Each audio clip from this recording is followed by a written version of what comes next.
Olá, meu nome é Mauro Hayashi, estamos iniciando mais um programa Papo Direito. Hoje falaremos sobre fraude.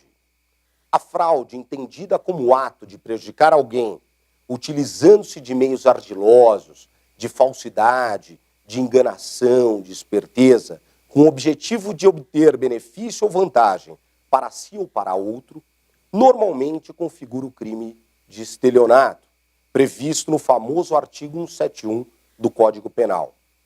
Todos já ouviram a expressão, o cara é um 171. O que é exatamente isso? A pessoa enganadora, esperta, que gosta de tirar vantagem.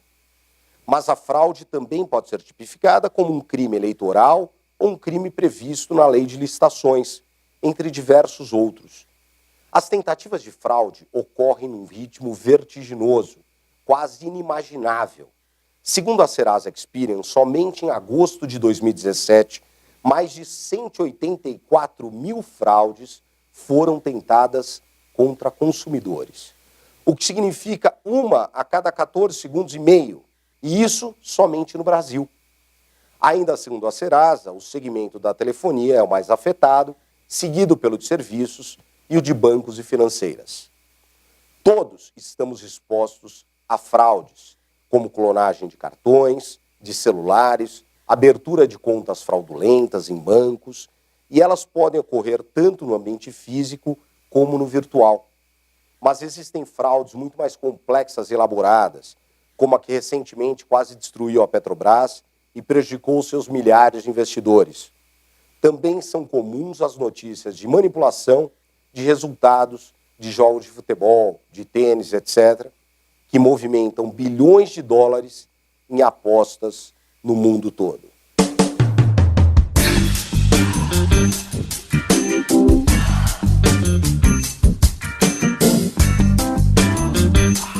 Para falar um pouco mais sobre fraudes, teremos a presença do doutor Márcio Romano, advogado formado pela Universidade de São Judas Tadeu, com MBA em Auditoria Interna pela FIPECAF, USP, e membro da Associação Internacional de Examinadores de Fraude.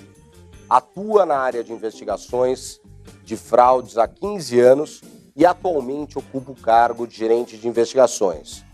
E além de tudo isso, é um grande amigo e excelente parceiro de tênis. Bem-vindo, Márcio. Tudo bem?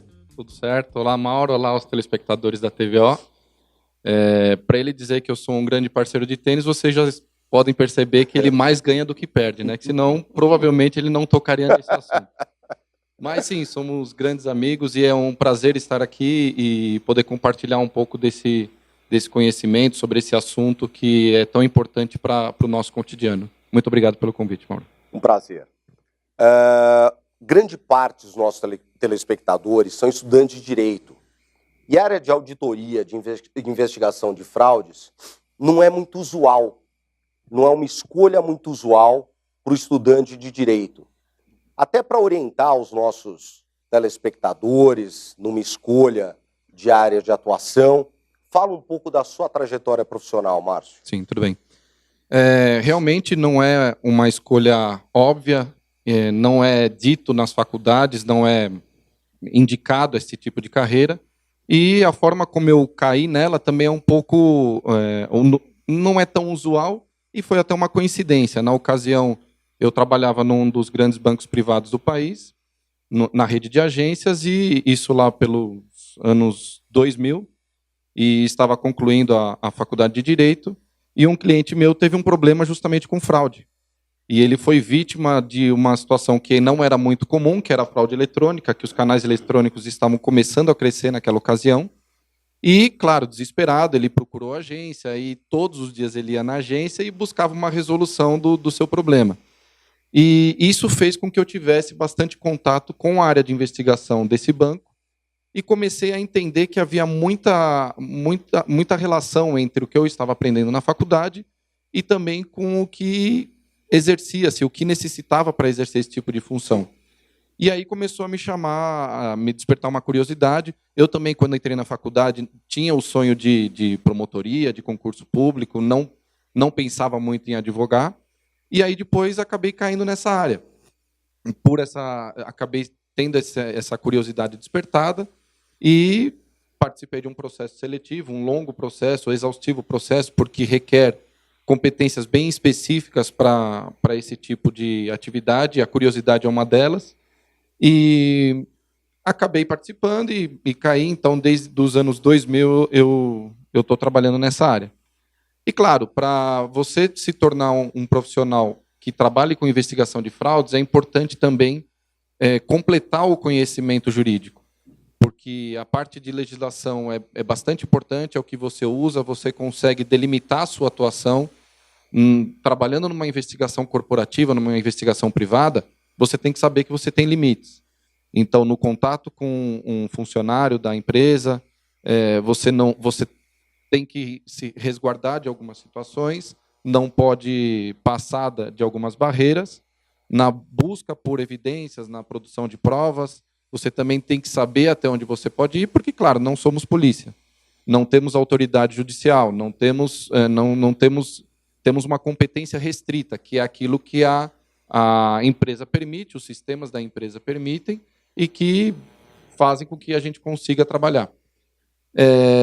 Uma forma de completar, então, isso é uma pergunta interessante, porque eu recebo bastante perguntas sobre isso.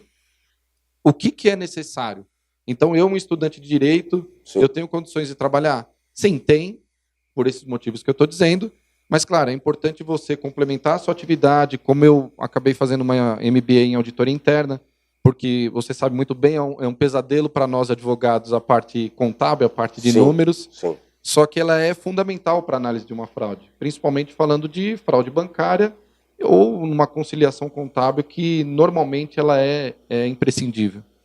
E a parte de TI também é muito importante, porque nós vamos falar mais adiante, mas a parte sistêmica ela está sempre envolvida, né? Os estelionatários, os fraudadores, eles buscam cada vez mais o avanço da tecnologia para cometerem as fraudes. Estão sempre um passo à frente, inclusive. Sim, estão sempre um passo à frente e a gente tentando buscar. Exatamente. Então é importante ter essa familiaridade e não se fechar totalmente para isso.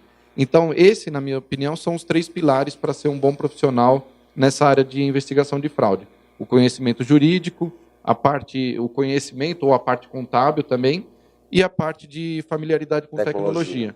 E, claro, você vai equilibrando, se você é melhor em um, você equilibra com as outras 2, mas é importante esses 3 pilares. Ótimo.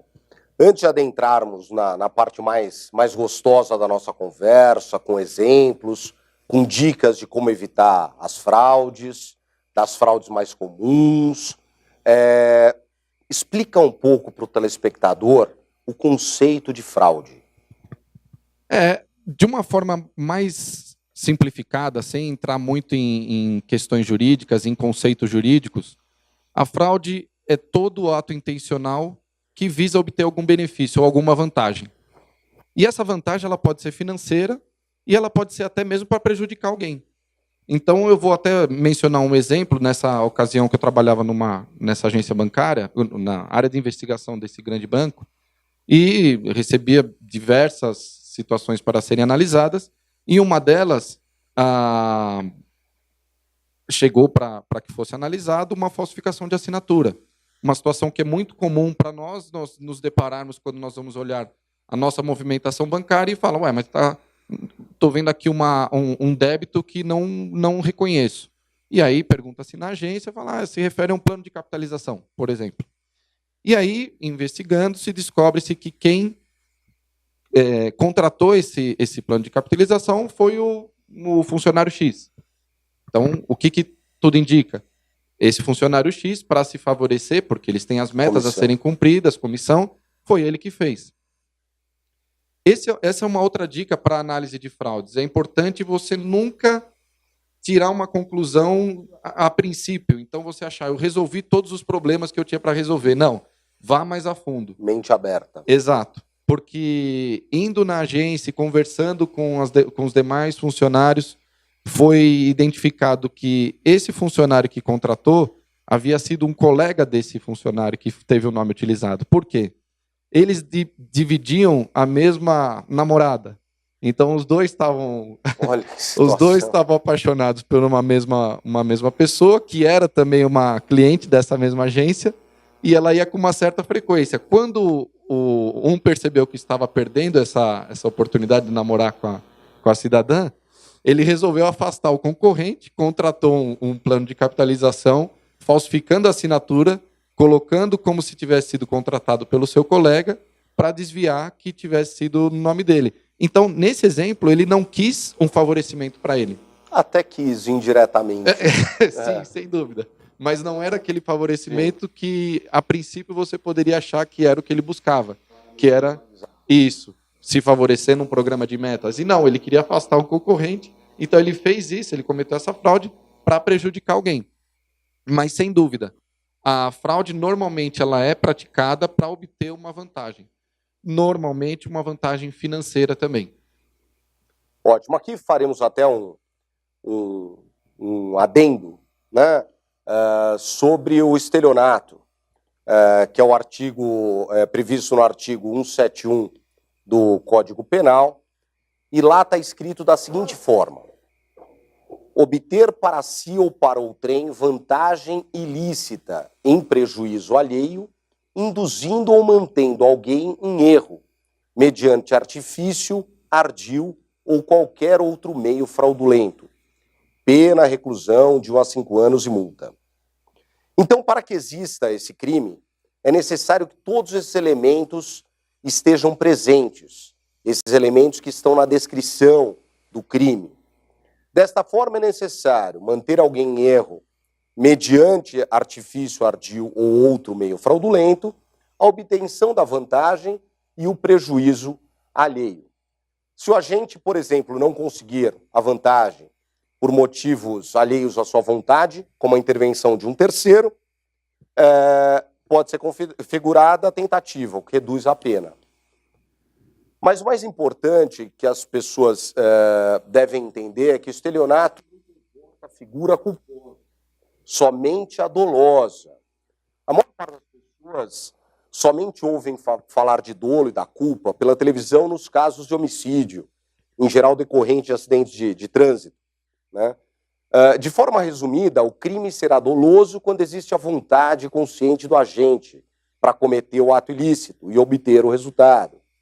Ele é culposo quando o resultado não é desejado, mas o agente agiu sem os cuidados necessários, por negligência, imprudência ou imperícia.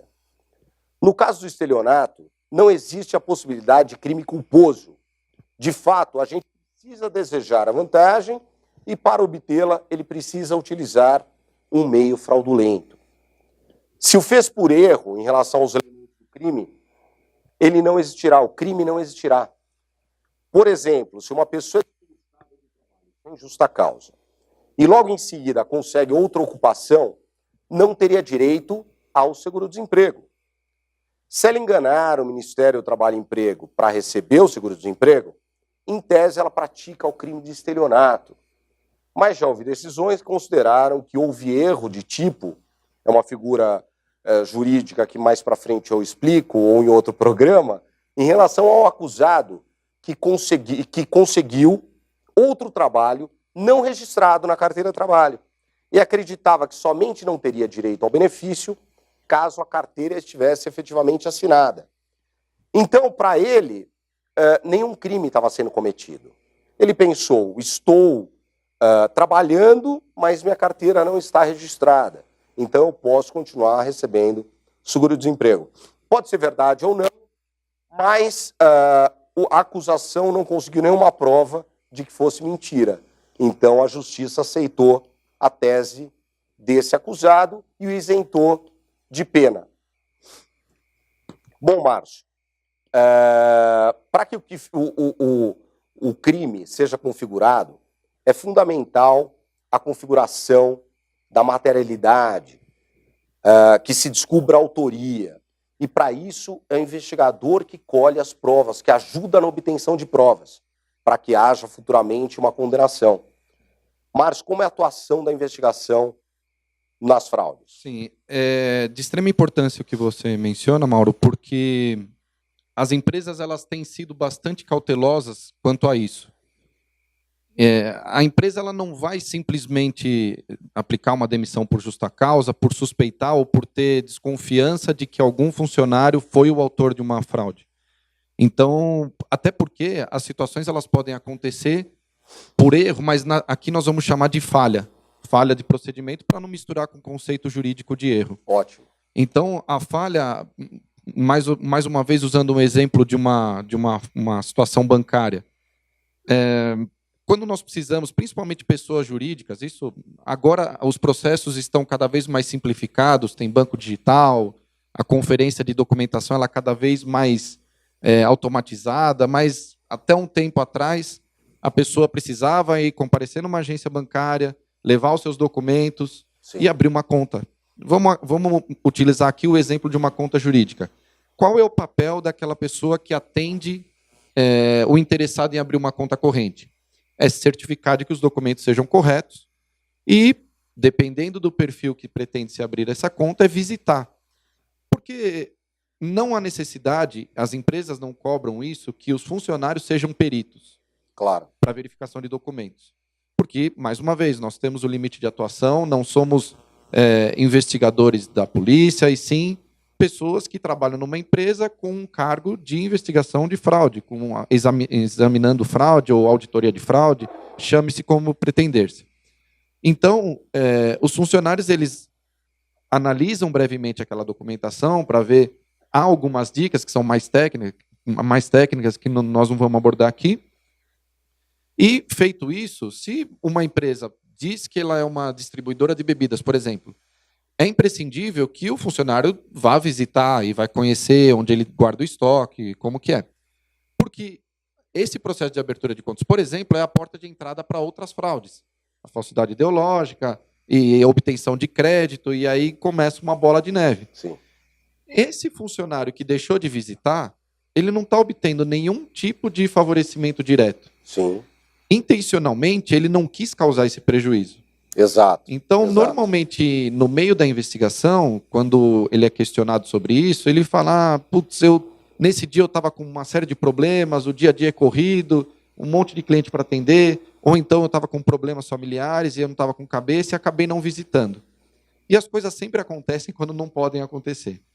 Essa é uma situação típica de um erro, de uma falha operacional. Que pode causar uma punição no ambiente do trabalho dele, sim, empregatícia, mas não configuraria sem dúvida. Crime. Aqui a gente não afasta essa questão de ressarcimento, porque ele eventualmente deu causa a um prejuízo para a empresa, ele descumpriu normas, porque ele deveria seguir essas normas, mas afasta essa figura legal do estelionato. A figura penal. Exatamente. Sim. Então, é importante sempre fazer essa distinção. E... Inclusive, naquele caso que eu dei o exemplo, importante saber que, apesar de estar afastada a punição criminal, essa pessoa pode ser obrigada a ressarcir os cofres públicos, devolvendo o valor que ela recebeu ilicitamente. Né? O que nós estamos dizendo é que, para a configuração do crime, para que haja atuação do Estado em relação à lei penal, é necessário que haja o dolo, a plena consciência do ato ardiloso e do resultado que ele quer, que é a vantagem. Exatamente. Você me perguntava sobre a importância de produção de provas nesse trabalho de análise. As empresas, cada vez mais, elas buscam por profissionais para esse tipo de atividade, para se manter cada vez mais adequada também às legislações e aos órgãos reguladores e fiscalizadores. Não é simplesmente porque a empresa quer proteger seu patrimônio. Sim, também quer. Todas as empresas querem. Mas elas precisam aderir a uma série de normativos para mostrar que ela toma os cuidados necessários para não contribuir para que a fraude cresça e para que essa atividade, esse ato intencional ardiloso, ele tenha cada vez mais sucesso. Excelente. Então, estamos encerrando o primeiro bloco. Obrigado, Márcio. E daqui a pouco voltamos para o segundo bloco. Um grande abraço.